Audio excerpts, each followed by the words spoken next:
wala pa akong nabalitaan, and I stand corrected kung mali ako, na merong Congress na nagbalik ng kanilang pera sa National Treasury at the end of the year. Usually they obligated, dyan nila kinukuha yung mga pambonos ng mga empleyado, pambonos ng mga congressman, at kung ano-ano pang pinagkagastusan. Ang tawag dyan sa government accounting and budgeting,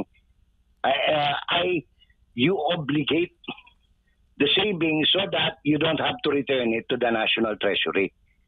Ako lang, tagal naman natin kumukover dyan sa Congress nung sa 40 years na nasa media ako. Usually dyan kinukuha yung mga pabonos ng mga congressman. Depende yan kung gaano kakalapit sa kalan. Pwedeng kalahating milyon, pwedeng 1 milyon, pwedeng 5 milyon, pwedeng 10 milyon, pwedeng 30 milyon. At usually, kung sino yung malakas tumakol, in defense of the institution, from those who besmirch the dignity of Congress, yun ang nakakatanggap ng malaking envelope. Remember, yung media is the fourth estate. Ang trabaho niya, magbantay sa lahat ng kabulastugan sa gobyerno. Kanya-kanyang trabaho. Ang trabaho nila magpanday ng batas. No? Opo. Sir Jay, maiba lang ako ng konti, sir. Nabasa ko ito sa mga post mo recently. Alam naman po natin na sa SMNI ay may programa si former President Rodrigo Duterte. At ang nakaupo ngayon sa Davao City ay ang kanyang anak na si Mayor Baste. Ngayon, may nagtanong nung nakaraang araw na taga Davao din na congresswoman. At na parang sa pakiwari ko sa iyong post, may epekto ito sa local politics sa Davao City. Ano bang pakiwari mo dito, sir? Yes. Kasi ganito yan, Ako unang-una, nagtataka lang dito kay Miss Margarita ata pangalan yan Anak ng kaibigan ko yan, si Boy, si Boy Nograles. Ang naalala ko, unang naalala ko, nung nagpapalakas pa sila ng kanilang PBA. Nagprograma pa yan sa SMNI Tama ba ako? Meron, sir. Kasama siya doon sa naging panandalian. Kasama namin siya sa programang Pinoy Legal Minds with Attorney Mark Tolentino. Yun na nga, Pangalawa, nagturo pa siya in the same school which is a sister institution of SMNI sa Jose Maria College. Nagtuturo yan ng college, sa College of Law, kung di ako nagkakamali. Tama ba ako? Tama. I've read, sir. That is why, nasyak ako nung malaman ko na isa siya sa nag-uutos sa National Telecommunication na suspendihin ang permit to operate ng SMNI. So, anong tawag nito? Kung sa bagay ako, hindi ako nagtataka sa ganyang pag-uugali, Kasi kilala ko yung pamilyang yan Magmula sa lolo, sa tatay, sa mga tiyuhin.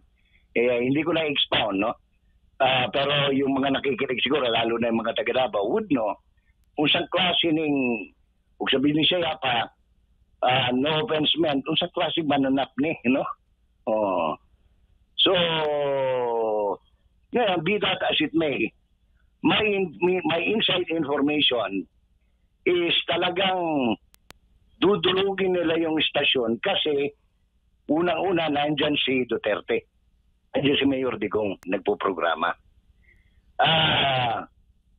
I do not know kung anong consideration, whether it is money, whether the consideration, kasi ang nagbulong sa akin, talagang yan si Congresswoman Kimbo at saka yan si Congresswoman Nograles ang naatasan na hanapan ng butas yung franchise ng SMNI. That is why in the last hearing, nagsimula na silang questionin yung ibang transfer of shares, But I'm sure that sila Rolex would know better what to do, Dating mga kasamahan, ni Dati mga miyembro ng ano yan, ng franchise legal, anong tawag ito? Legislative Franchise Committee dyan sa mababang kapulungan. No? Ngayon, wala naman, kasi ang ano dyan, yung iba, nagpuwa 1+1. No? Na kasi, never nanalo ang mga Nograles sa Davao, magmula sa kay Boy, hanggang sa kung sino pang ano, the only redeeming factor nga na nakabalik sila sa politika is nung in-appoint, no? Except for being a congressman dahil anong tawag nito, pero tandaan mo yung first district diyan sa Matina area, pag naglagay ng kandidatong malakas diyan ang grupo nila Duterte, hindi kahit kailan di kaya nilagay na lang nila, tagtayo na lang sila ng district dahil wala nang paglalagyan dahil takot sila na pag tumakbo sila uli, wala na talagang mananalong Nogales, no? Kaya laking tuwa nga nung malaman ko na para wala ng gulo, wala ng political animosity, in-accommodate ni Mayor Digong si Carlo doon sa cabinet secretary, pagkatapos in-appoint sa civil service. Bagay, murag di naman uso siguro kapingali karon ng utang kabubuton sa mga bagong tubo, Admar, no? Ambot lang ka, sir. Kabaw ba sila, Anas? Kasi kung tutusin mo, anong tawag nito? At least ako, I was shocked, no? To find out that Migs was in the front and center of this demolition campaign, no? Ako, I would call it a demolition campaign. And hindi ako nagtataka kung hindi na ito ay hindi lang locally inspired, no? Kundi may kumpas din dito yung puti.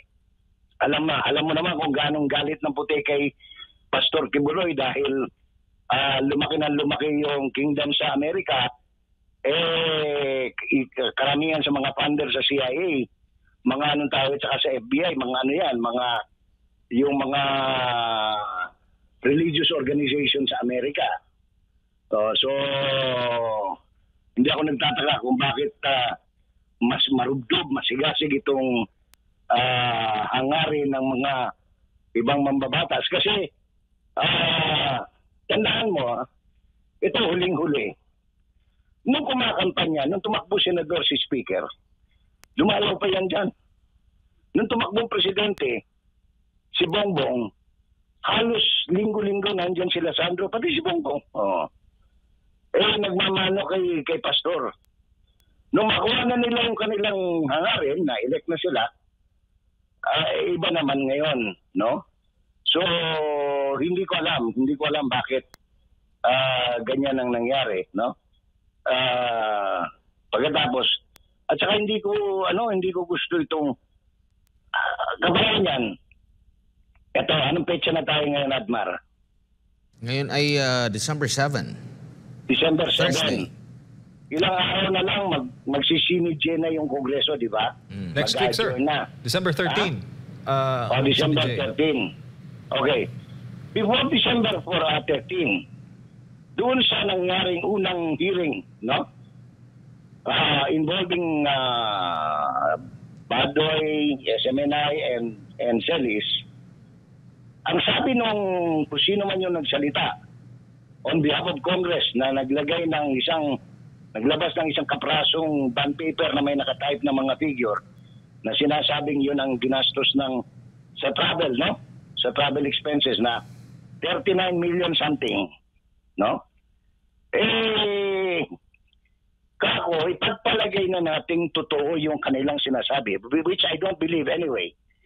Because unang-una, kung may dapat magpaliwanag doon si Congresswoman Yeda Romualdez, ang chairman ng Committee on Accounts. Si Party List Representative Romualdez ng Tingog ay asawa ni Speaker Romualdez. Kaya ako, sabi ko nga, may conjugal leadership sa House of Representatives. But be that as it may, anong tawag nito? Siyang magpaliwanag. Kasi tingnan mo ha, nakailang biyahe ang mga congressman abroad. Eh ako, hindi naman sa pagmamayabang, alam ko yung gastos pag nag-abroad. Easily, pag isang tao, hindi bababayan sa mga kalahating milyon. Pamasahe, hotel, pagkain, etc. Eh sila, kung lumakad, di naman lumalakad yan mag-isa. May kasamang asawa yan, kundi man mistress, o di ba staff, di ba? Tapos, mag-aarkila yan ng mga limousine kasi social eh. Kailangan mo itindig ang dangal ng Pilipinas. So, hindi ka pwedeng sumakay ng taxi dyan. So, ganyan kalaking gastos. So, anyway, ipagpalagay na nating totoo at tama yung 39 million. So, ibig sabihin, kung akala ko nga 1.8 lang eh. Kaya yun ang tanong ko eh. Totoo ba na 1.8 billion yung travel expenses budget ni Speaker? Aba, hindi pala eh. Nung lumabas yung record, 2 billion and 66 million. No? Yung budget nila, yung in-earmark nila, in-appropriate nila for themselves para panggastos nila sa biyahe. Ngayon, kung 39, ibig sabihin, may natitira pang mga more or less mga 2 billion at mga more or less mga 2019, mga 21 million. Now, balikan natin yung kaya ko tinanong kung anong kailan ng CNG eh. They have to obligate that money or they have to return it to anong tawag nito? The Bureau of Treasury, National Treasury. Ngayon, sa kasaysayan ng Congress, wala pa akong nabalitaan, and I stand corrected kung mali ako, na merong Congress na nagbalik ng kanilang pera sa National Treasury at the end of the year. Usually, they obligated, dyan nila kinukuha yung mga pambonus ng mga empleyado, pambonus ng mga congressman, at kung ano-ano pang pinagkagastusan. Ang tawag dyan sa government accounting and budgeting ay you obligate the savings so that you don't have to return it to the National Treasury. Ako lang, tagal naman natin kumukover dyan sa Congress nung sa 40 years na nasa media ako. Usually dyan kinukuha yung mga pabonus ng mga congressman. Depende yan kung gaano ka kalapit sa kalan. Pwedeng kalahating milyon, pwedeng 1 milyon, pwedeng 5 milyon, pwedeng 10 milyon, pwedeng 30 milyon. At usually, kung sino yung malakas tumahol, in defense of the institution, from those who besmirch the dignity of Congress, yun nakakatanggap ng malaking envelope pagdating ng Pasko. Kuha mo, Admar? Opo. Ganyan pala yung yun. Ganun pala yun. Bahagi po ba yan, Sir Jay, ng hiwaga ng buhay din? Oo, mahiwaga talaga ang buhay. Pero yan, hindi na hiwaga yan dahil alam ng lahat yan sa loob ng Batasan Pambansa na nangyayari yan. Mm-hmm. No? Sinungaling sila sa sarili nila kapag hindi nila alam yon. Mm-hmm. Sir Jay, huli na lang siguro. Ano ba ang sa tingin mo ang tamang definisyon sa fake news? Nang? Fake news po. Fake news, alam mo, inimbento lang yung katagang fake news eh. Lahat yan, either information yan or news, no? Ngayon, kung mali yung information, o di sa tingin nila, anong tawag nito? Pailan nila ng kaso, no? O kaparaw ng mga inoffensement, no? Kaparaw yan ako, nagbubuklat ako nakikita ko pa dyan sa online ng ABS at saka ibang malalaking network. Nandiyan pa yung meron daw akong kaso ganito, ganyan. Eh kasi, hindi naman sila pagka ikakasama ng tao, sensational gagawin nila. Pag na-dismiss na yung kaso, wala naman silang nire-report, na-dismiss na pala itong kaso, sorry po Walang ganon. Kaya hindi ako naniniwala may fake news. Dahil kung merong fake news, Diyos ko, ang daming fake news yun na lang yun na lang sabihin ng angkor, ang ito daw ay sabi daw ayon sa ganito, di umano. Di may fake news na lahat yun. Walang fake news. Ang fake news, yung kasi kung fake news, di paalam mo ng libel. Ganun, yun nga sinasabi ko at the beginning of this investigation. Kung sa tingin nila Congressman Pimentel, Suarez, Tambunting, and all the rest, anong tawag nito? Pailan nila ng kaso. Si Almendras, si Celis, tsaka si Badoy. Kung sa tingin nila may paglabag, no? Kasi hindi naman tayo kulang, hindi tayo salat sa mga batas that gives protection from wrong information, no? It can be a wrong information, but there are no fake news. There are only wrong information. Ngayon, kung sa tingin nila mayroong paglabag doon, si Speaker nalabag yung kanyang karapatan, hindi sampahan nila ng kaso. Hindi yung gagamitin nila yung Kongreso para makapag-flex ng muscles nila. Pagkatapos lumindol lang ng 5.7, karipa sila ng takbo. Naalala ko yun, Sir Jay. Pagkatapos parang mga asong ulol.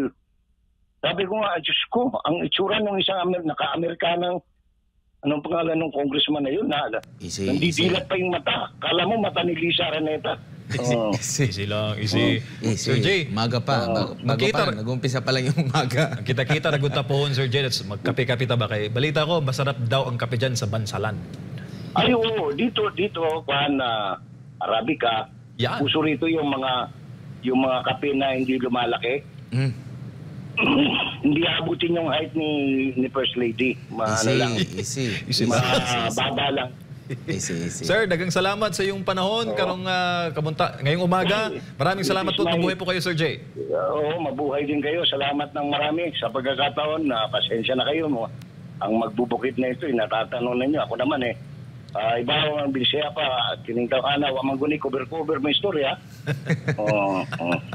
Maraming salamat si Ginoong Jay Sonsa, isang veteranong broadcaster po, mga kapartner na pag-usapan nga natin itong latest na inquiry ng Kamara nga dito sa SMNI. Involve yung dalawang SMNI anchors na si Jeffrey K. Eric Celis at Dr. Lorraine Badoy. At alam natin, nag-hunger strike sila. Diba? Bilang Day 2 ngayon nito. At nagkita-kita naman sila with the family ni Doc Lorraine kagabi, no? At tuwang-tuwa sila. Siyempre, biruin mo, hindi naman yun inaasahan. Bigla kang ididetine dyan po sa Kamara.